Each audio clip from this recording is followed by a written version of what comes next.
சென்னையில் என்டர்டைன்மெண்ட் அப்படின்னு சொன்னால் ரெண்டு விஷயம். ஒன்று சினிமா, இன்னொன்று மெரினா பீச்சு. பீச்சுனாலே நம்மளுக்கு ஞாபகத்துக்கு வருது சென்னை மெரினா தான். இங்கே சின்ன பசங்கள்லேருந்து பெரியவங்க வரைக்கும் பீச்சுக்கு வரணும்னு ரொம்ப ஆசைப்படுவாங்க. சென்னை பீச்சு பார்த்திங்கன்னா உலகத்திலேயே மிகப்பெரிய நீண்ட பீச்சு. அது நம்ம சென்னை மெரினா பீச் தான். இந்த சென்னை மெரினா பீச்சில் எம்ஜிஆர், ஜெயலலிதா, கலைஞர், அண்ணா அவங்களோட நினைவிடம் இங்கே இருக்குது. சென்னைக்கு வந்தால் கண்டிப்பாக எல்லோரும் சென்னை மெரினா பீச்சை மிஸ் பண்ணாமல் யாரும் போக மாட்டாங்க. சென்னை மெரினா பீச்சுக்கு ஒரு நாளைக்கு சராசரியாக 30,000 பேர் வந்து போயிட்டுருக்காங்க. இந்த பீச்சு சனி மற்றும் ஞாயிற்றுக்கிழமையில் 50,000 பேருக்கு மேலே வந்து இதை கண்டு ரசிக்கிறாங்க. டிசம்பர் 3 வேர்ல்ட் டிசேபிலிட்டி டே நாம் கடைப்பிடிச்சாலும் மாற்றுத்திறனாளிகளுக்கு போதுமான வசதி ஏற்பாடுகள் இதுக்கு முன்னாடி இந்த பீச்சில் எதுவுமே இல்லை. சென்னை கார்ப்பரேஷன் இவங்களுக்காக சில விஷயங்களை ஏற்பாடுகளை செஞ்சு கொடுத்துருக்காங்க. அதை பற்றி நம்ம இந்த வீடியோவில் தெளிவாக பார்க்கலாம். சென்னை கார்ப்பரேஷன் கடந்த வருடம் நவம்பர் 17 மாற்றுத்திறனாளிகளுக்கான தற்காலிக நடைமேடை அமைச்சிருந்தாங்க.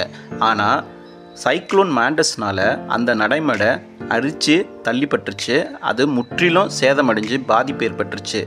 மீண்டும் அதை சரி செய்ய சென்னை கார்ப்பரேஷன் சில முயற்சிகளை செஞ்சு புது பொலிவுடன் சென்னை மெரினாவில் மாற்றுத்திறனாளிகளுக்கான நடைமேடை திறந்திருக்காங்க. வாங்க அதை பற்றி நம்ம இந்த வீடியோவில் பார்க்கலாம்.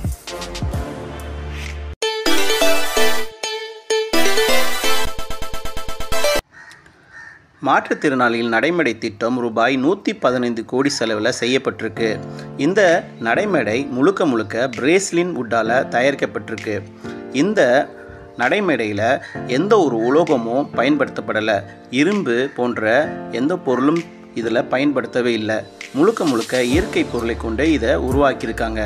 அது மட்டும் இல்லாமல் மழை, இயற்கை சீற்றம், சூறாவளி காற்று போன்ற எந்த ஒரு பாதிப்புனாலையும் இந்த நடைமேடைக்கு சேதம் ஏற்படாது. அதுபோல் இதை டிசைன் செஞ்சு இதை கட்டியிருக்காங்க. இதனுடைய மொத்த நீளம் பார்த்திங்கன்னா 263 மீட்டர், 6 அடி அகலம்.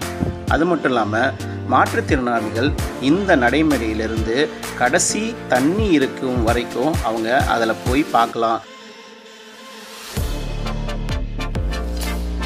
இதில் ஒரு மரக்கட்டையும் ஒன்றுக்கு ஒன்று இன்டர்லாக் செஞ்சு வச்சுருக்காங்க. ஆணியோ எந்த ஒரு உலகமும் பயன்படுத்தவில்லை.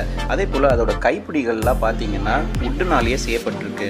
இதோட நீளத்தில் 263 மீட்டர் நீளத்தில் இருக்கிறதுனால மாற்றுத்திறனாளிகள் கடைசி தண்ணி வரைக்குமே அவங்களால போய் பார்க்க முடியும். வேணும்னா அவங்க சைடில் ஒரு வழி மாதிரி இருக்கும். அந்த வழியாக அவங்க போயிட்டு தண்ணிக்கிட்டே அவங்க போய் பார்க்கலாம். அவங்களுக்கு தேவையான வீல் சேர்கள் மற்றும் அவங்களுக்கு தேவையான உபகரணங்கள் தனியாகவே இந்த பீச்சில் இருக்குது. இந்த வுட்டு ஒன்றும் பார்த்திங்கன்னா இன்டர்லாக் செய்யப்பட்டிருக்கு.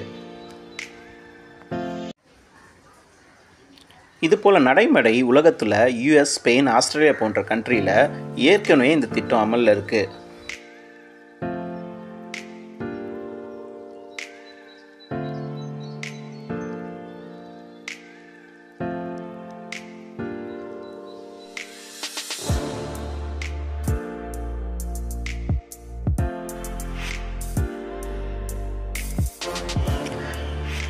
இந்தியாவில் கேரளாவில் கொல்லம் பீச் மற்றும் கோவா பீச்சில் இந்த திட்டம் ஏற்கனவே அமல்படுத்தியிருக்காங்க.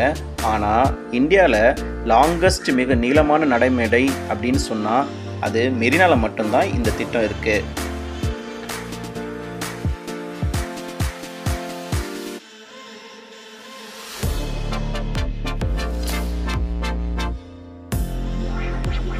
இந்த திட்டத்தை படிப்படியாக பெசன்ட் நகர் பீச்சிலையும் வரப்போகுது. அடுத்த ஆண்டு ஏப்ரல் மாதத்துக்குள்ளே இந்த நடைமேடை திட்டத்தை எதிர்பார்க்கலாம். கண்டிப்பாக மெரினா பீச்சில் மட்டும் இல்லைங்க, பெசன்ட் நகர் மற்றும் தமிழ்நாட்டில் உள்ள அனைத்து பீச்சிலையும் இந்த நடைமேடை திட்டம் படிப்படியாக அமலுக்கு வரப்போகுது.